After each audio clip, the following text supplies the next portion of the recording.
मुझे खुशी हो रही कि मैं यहाँ पर एक बार वोट मांगने के लिए और हमारे डेलीगेट्स को मिलने के लिए आया था, तो आप सबकी मुलाकात हो गई थी। आज फिर एक ही महीने में फिर चुनाव के दौरान मैं फिर आपका दर्शन ले रहा हूं और ये चुनाव बड़ा महत्वपूर्ण चुनाव है। इस चुनाव में प्रचार करना और इसके लिए तो हमारे हिंदुस्तान के कोने कोने से हमारे कार्यकर्ता लीडर्स हर जगह बैठे हैं। उसमें ज़्यादा मैं वक्त गुमाना नहीं चाहता, लेकिन ये चुनाव इसलिए महत्वपूर्ण बन गया है क्योंकि भारतीय जनता पार्टी के ओर से इतना गलत प्रचार कांग्रेस के खिलाफ, हमारे कार्यक्रमों के खिलाफ, हमारे नेताओं के खिलाफ बहुत सी बातें यहाँ कही जा रही है। लेकिन ये चुनाव हमारे नेता यहाँ नहीं लड़ रहे। ये चुनाव तो गुजरात के जनता का चुनाव है और गुजरात की जनता इतनी इंटेलिजेंट है, सारे देश को मार्गदर्शन करने वाले लोग गुजरात में हैं। उनको चाहे किसी में भी हो, स्किल डेवलपमेंट अब आया होगा, लेकिन सबसे ज्यादा स्किल अगर कहीं है तो गुजरात में है। तो इसीलिए तो कन्याकुमारी से कश्मीर तक ये फैल गए हैं और हर जगह वो काम करते हैं, अपने अनुसार वो पद भी पाते हैं और हर जगह वो आज बिजनेस में भी छाए हुए हैं, प्रोफेशन में भी छाए हुए हैं, साइंस एंड टेक्नोलॉजी में इसके पहले भी छाए हुए आज भी हैं। तो ये सारी चीजें गुजरात में आपको मिलेंगी, लेकिन मुझे ये समझ में नहीं आ रहा, इस पूज्य महात्मा गांधी जी के राज्य में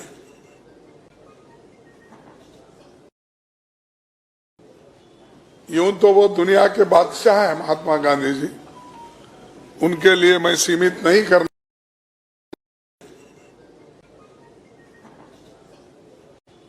यूं तो वो दुनिया के बादशाह हैं महात्मा गांधी जी, उनके लिए मैं सीमित नहीं करना चाहता हूं सिर्फ गुजरात के लिए। और वैसा ही वल्लभ भाई पटेल जी, लेकिन चंद लोग बार बार उन्हीं का नाम लेकर कांग्रेस पे अटैक करने की कोशिश करते हैं और आज मुझे पता चला कि इस चुनाव में गुजरात की जनता कांग्रेस के फेवर में निर्णय ले रही है, इसका अंदाजा बीजेपी को लगा है। इसीलिए तो बीजेपी के नेता वार्ड वार्ड फिर रहे, राष्ट्रीय नेता।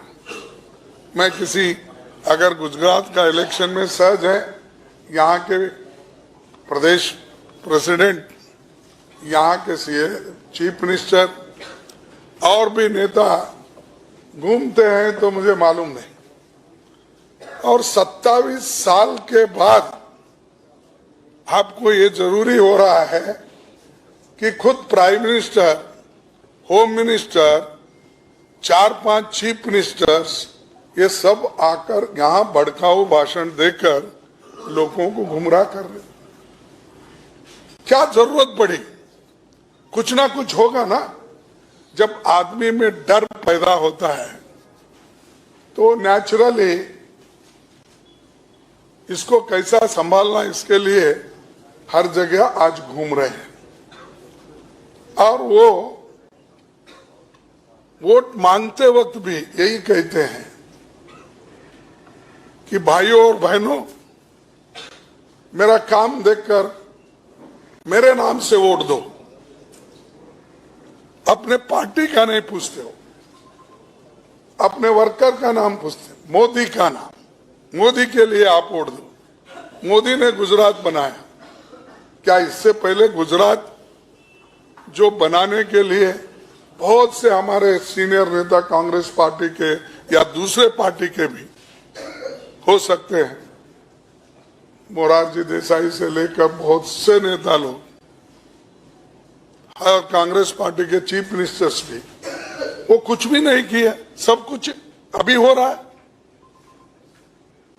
मैं ये पूछना चाहता, अब भाई ठीक है, अगर मल्लिकार्जुन खड़गे ठीक नहीं है तो उसके बारे में आप बोल दो, लेकिन पिछले कांग्रेस के सरकार में जो भी चीफ मिनिस्टर थे, जो भी इस देश के लड़ाई में सरदार थे, आगे थे, लड़े, अपना प्राण दिए, उनके बारे में आप यही बात कह रहे हैं कि कांग्रेस ने 70 साल में कुछ नहीं किया। यह तो आपका उनका कॉमन डायलॉग है, जुमला।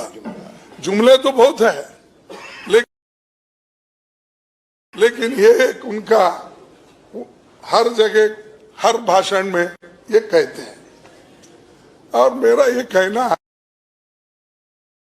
किसी ने बनाया है, वो कांग्रेस ने बनाया है, उसका फल आप भोगते हैं।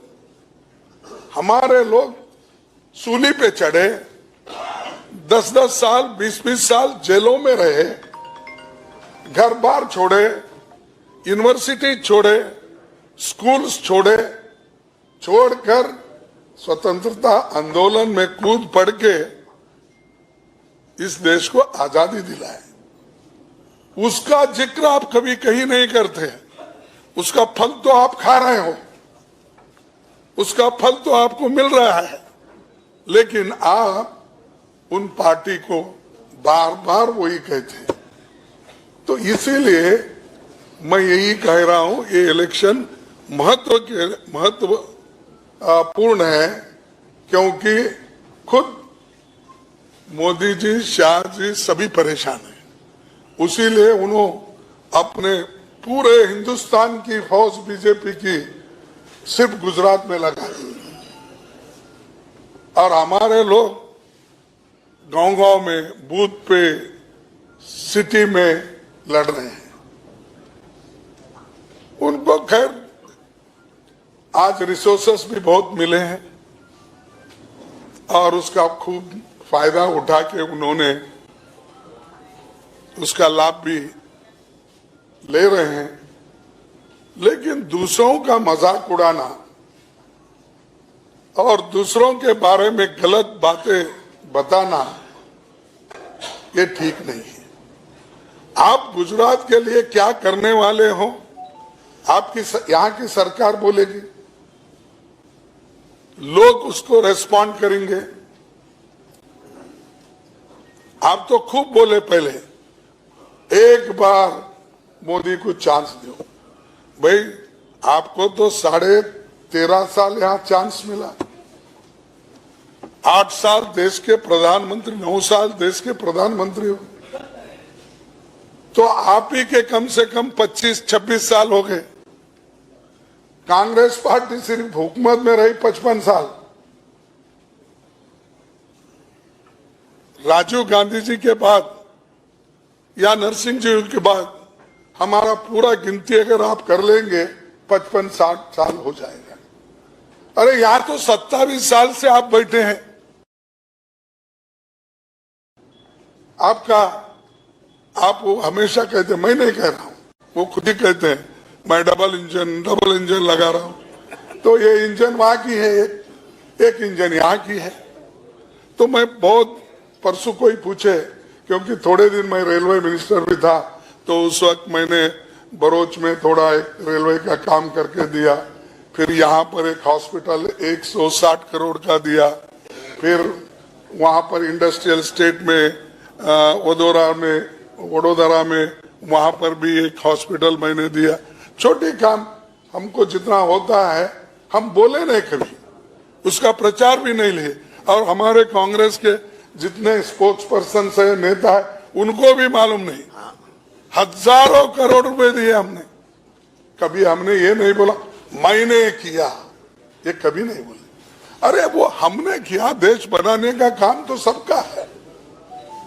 तो यहाँ पर सिर्फ मैं और आज भी वोट पूछते हैं तो मुझे दो, कैंडिडेट कैसा भी रहने दो। अगर आपका सब कुछ ठीक है, आप बहुत काम किए, देश में गुजरात मॉडल की बात बहुत करते हैं, तो गुजरात मॉडल की बात आप करो, ठीक है कि जब आपको फायदा होता है तो आप करते रहो। लेकिन गुजरात मॉडल में क्या है, 5 लाख वैकेंसीज हैं यहां सरकारी नौकरियों में, 28,000 टीचर के नौकरियां खाली हैं। और कर्जा इतना बढ़ रहा है, कांग्रेस के जमाने में जब हम छोड़े तो उस वक्त सिर्फ 10,000 करोड़ रुपए कर्जा छोड़ के हमारे ऊपर था। आज पहले के आंकड़े के अनुसार 3,40,000 या कुछ है। अब तो ये साल 2022-23 में वो 4,60,000 रुपए बनने जा रहा है, करोड़, 4,60,000 करोड़ बनने जा रहा है। 10,000 करोड़ डेट था, तो टीका टिप्पणी करके आपने बहुत कुछ बोला। फिर इसको कौन जिम्मेदार है, इसके लिए कौन जिम्मेदार है, मैं पूछना चाहता हूं। एक दूसरा मॉडल इनका, कोविड के वक्त 3-4 लाख लोगों की मृत्यु हो गई, आप उसको छुपाते रहे। और आपके मॉडल के जो चीफ मिनिस्टर थे वो कोई काम नहीं किए। ये जब आपके ध्यान में आया तब आप यहां बदलाव लाने के बजाय चीफ मिनिस्टर को बदलते गए। 6 साल में कितने चीफ मिनिस्टर बदले? 3 चीफ मिनिस्टर। अब इन्हों तो 13.5 और 8 कितने साल हो गए, इन्होंने बदले। लेकिन यहां 6 साल में 3 चीफ मिनिस्टर बदले। यानी 3 चीफ मिनिस्टर जब बदलते हो तो इसका मतलब है आप यहां कुछ काम नहीं किए, नहीं तो बदलने का सवाल नहीं था। और कोविड का समर्पक काम नहीं हुआ, इससे यही दर्शाता है। तो ये जो इनके मॉडल्स हैं, और टीचर की भर्ती नहीं,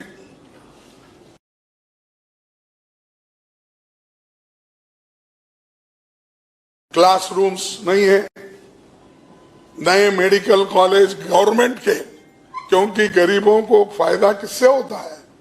सरकारी स्कूलों से। सरकार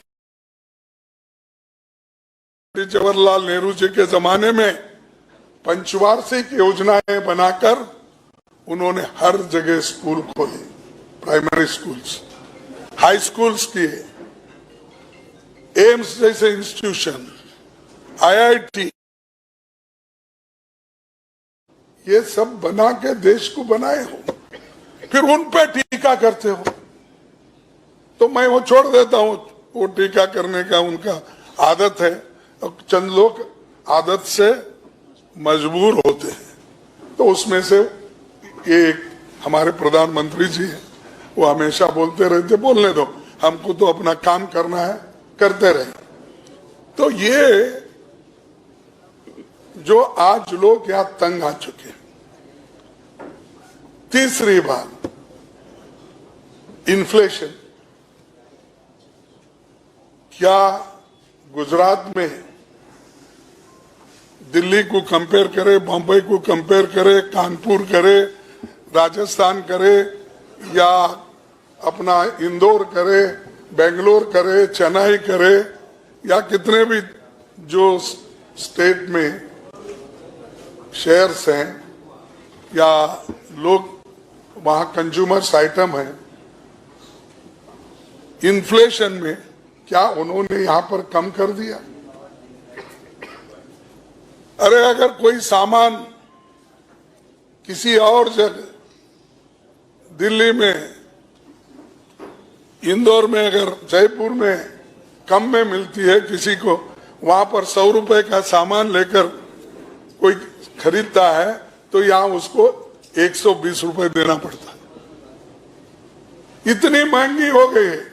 वो खुद के स्टेट में आप तो क्रेडिट तो ले रहे, मैं बनाया वो कर रहे, लेकिन गरीबों को आप तंग और तबाह कर रहे हो। और यहां पर इतना ही नहीं, पूरे देश में जीएसटी लगा दिए। किन किन चीजों पे लगाए? आप दूध पे लगा दिए, आप पेंसिल पे लगा दिए, बच्चों के रबर इसमें लगा दिए। औषध तो दिन पे दिन उसके दाम बढ़ रहे हैं और उसको भी आपने किया। तो जीएसटी भी आपने खूब लगाया और ये लोगों को बता रहे मैं बहुत कुछ काम किया, मेरे वजह से सब संपन्न हो गए। कौन संपन्न? किसको? अनएम्प्लॉयमेंट बढ़ रहा है, इन्फ्लेशन बढ़ रहा है, जीडीपी गिर रही है, रुपए का मूल्य गिर रहा है डॉलर के मुकाबले में। आप इन्वेस्टमेंट की खूब बातें करते, मेरे पास आंकड़ा है लेकिन मैं वो बोलते गया तो ये एक डिबेट हो जाएगी। आपका इन्वेस्टमेंट के वायदे आए लेकिन एक्चुअल में आपके हाथ में मिला कितना या इन्वेस्ट कितना हुआ इस राज्य में, वो आप देखिए निकाल के, घटते गया। अगर आप यहां अच्छा गवर्नेंस करते हैं या छोटे मोटे व्यापारियों को मदद करते हैं, यहाँ के इंडस्ट्रियलिस्ट को मदद करते, तो नेचुरली आपका इन्वेस्टमेंट ज्यादा आता था और छोटे मोटे व्यापारी या खुश है, स्मॉल स्केल इंडस्ट्रीज वाले खुश हैं, उनको भी आप खत्म कर दिया। तो यहां तो लाखों में है स्मॉल स्केल इंडस्ट्री। तो ऐसी चीजें सबको बर्बाद करके किसी को भी नहीं छोड़ा, महिलाओं को छोड़ा नहीं, बच्चों को नहीं छोड़ा, सामान्य जनता को नहीं छोड़ा, स्मॉल स्केल इंडस्ट्री वालों को नहीं छोड़ा। ये काम एक तरफ आप करते आ रहे हो। दूसरे तरफ चुने हुए सरकारों को, इलेक्टेड गवर्नमेंट को, जनता के सपोर्ट से आए हुए सरकार को आप गिराते जा रहे हो। बात तो डेमोक्रेसी की करते हैं, लोकतंत्र में ऐसा होता है। अब ये लोकतंत्र में ये कहा गया है, संविधान में कहीं लिखा गया है कि कल के दिन मोदी साहब अगर आएंगे, प्रधानमंत्री बनेंगे, उनके बीजेपी सरकार बनाने के लिए लोगों की कमी होगी तो वो खरीद सकते हैं? ऐसा कहीं लिखा है? या किसी को आपको गवर्नर बनाएंगे, आपके बेटे को फलाना बनाएंगे। अरे जो लोग कलंकित है समझकर आपने केस डाला, ईडी की केस, इनकम टैक्स की केस, सीवीसी की केस और कौन से कानून है ना, सब आपने डाल के उन लोगों को, चंद लोगों को कलंकित किया, चंद एमएलए को, चंद एमपीज को, चंद राज्यसभा मेंबर्स को। लेकिन जब आपके पार्टी में जब ज्वाइन हो गए, वो जैसा कि बहुत बड़ा वॉशिंग मशीन में डाल के वो क्लीन हो गए। ये कलंकित यहां थे, वहां जाते ही वो पूरे स्वच्छ बन गया। इतना बड़ा वॉशिंग मशीन हमारे मोदी साहब ने खरीदा है अपने लिए, अपने पार्टी के लिए। और दूसरों करप्ट है वो लोग, ये करप्ट है। अरे यहां तो करप्शन और भी बड़ा, व्यवहार के नाम से करप्शन। C2 क्या है 2C। तो आपका तो यहां पहले अपना चेहरा आईने में पहले आप देखो, उसके बाद दूसरों की बात करो। तो इसलिए दोस्तों ये इलेक्शन इसलिए महत्व का है, लोग जागृत हो चुके हैं और मन बना चुके हैं सरकार बदलना, और एक चांस कांग्रेस को देने के लिए लोग तैयार हो गए। हो सकता है हमारे वोटर्स थोड़े इनविजिबल होंगे, ये बहुत दफा ऐसा होता है। मैं जब 78 का इलेक्शन लड़ रहा था, उस वक्त यहाँ सेंट्रल में बीजेपी की गवर्नमेंट थी, यानी सॉरी जनता पार्टी की गवर्नमेंट थी। तो लोग डरे हुए थे कि ये कुछ ये हो। तब उस वक्त क्या होता था कि भीड़ कम आती थी भाषण। तब देवराज अरस हमारे चीफ मिनिस्टर थे, उनको पूछा गया भाई भीड़ ही नहीं जम रहा आपका। तब उन्होंने कहा कि मेरे वोटर्स इनविजिबल है, वो दिख रहे नहीं, लेकिन जीत मेरी है। वो मैं भी एमएलए था, सेकेंड टाइम एमएलए के लिए कंटेस्ट किया। तो हमने जो 1972 और 71 पार्लियामेंट में जो सीटें जीती थी, उसमें जो हमारा मार्जिन था उससे भी 10-20 हजार 25 हजार मार्जिन भी बढ़ी, हमारे 20-25 सीट भी बढ़े। तो वैसा माहौल मुझे दिख रहा है, वोटर्स इनविजिबल है। और आज इधर देख रहे हैं तो निश्चित रूप से हमारा साइलेंट वोटर हमारे साथ है, वो कोशिश हमारी भी चल रही है। तो इसीलिए इस घबराहट में मोदी साहब, शाह साहब, 4 चीफ मिनिस्टर्स, सैकड़ों मिनिस्टर्स यहाँ लगे हुए हैं, नहीं तो इतना नहीं फिरते थे। तो ये बात है। तो इसलिए मैं और यही कहूंगा कि वाले आने के बाद तो अभी राहुल गांधी जी खुद यहाँ पर आकर गए हैं, और हम हमारे पार्टी के यहाँ के स्थलीय जो लोकल लीडर्स है और हमारा जो इलेक्शन प्रणाली या मैनिफेस्टो, उसमें हमने कहा कि 500 रुपए पहले बोलते थे फ्री, फिर उसको लगा दिया 400, अब हो गया कितना 1050 नहीं 1100 से ऊपर, 1100 के ऊपर। ये है इनके वचन और जो कहते हैं वो बातें। फिर 300 यूनिट्स इलेक्ट्रिसिटी फ्री देने का, 10 लाख रुपए हेल्थ इंश्योरेंस का, 3000 इंग्लिश मीडियम स्कूल्स का, और फार्मर्स लोन 3 लाख रुपए तक माफ करने का, और old age pension scheme, old Spain employees के लिए ओल्ड पेंशन स्कीम जो लागू हो गया दूसरे हमारे राज्यों में, वो करेंगे। फिर हम 10 लाख जॉब क्रिएट भी करेंगे, सरकारी जॉब भी भर्ती भी करेंगे, करके 10 लाख युवाओं को नौकरी देने का काम भी हम अपने 5 साल में करेंगे। केजी से लेकर पीजी तक गर्ल्स एजुकेशन में हम फ्री करेंगे। और कोरोना के वक्त जो जिनकी कम से कम 4 लाख लोग अपना जीवन उस डिसीज में समर्पित किया, उसके लिए उनको 4 लाख रुपए कंपेंसेशन देने का हमने किया। और मिल्क सब्सिडी 5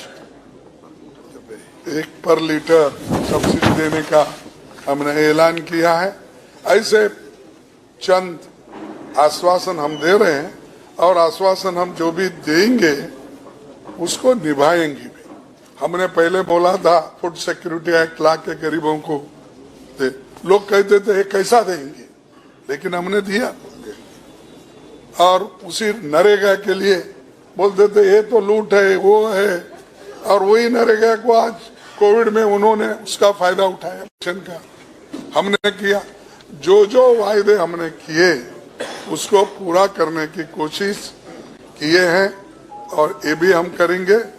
और ये गुजरात का जो गांधी जी का गुजरात है, इसमें हम जो कहते हैं वो करते रहेंगे, और उनके आशीर्वाद से ये इलेक्शन भी हम जीतेंगे और जीत के दिखाएंगे, है मेरा ऐसी आशा करता हूं।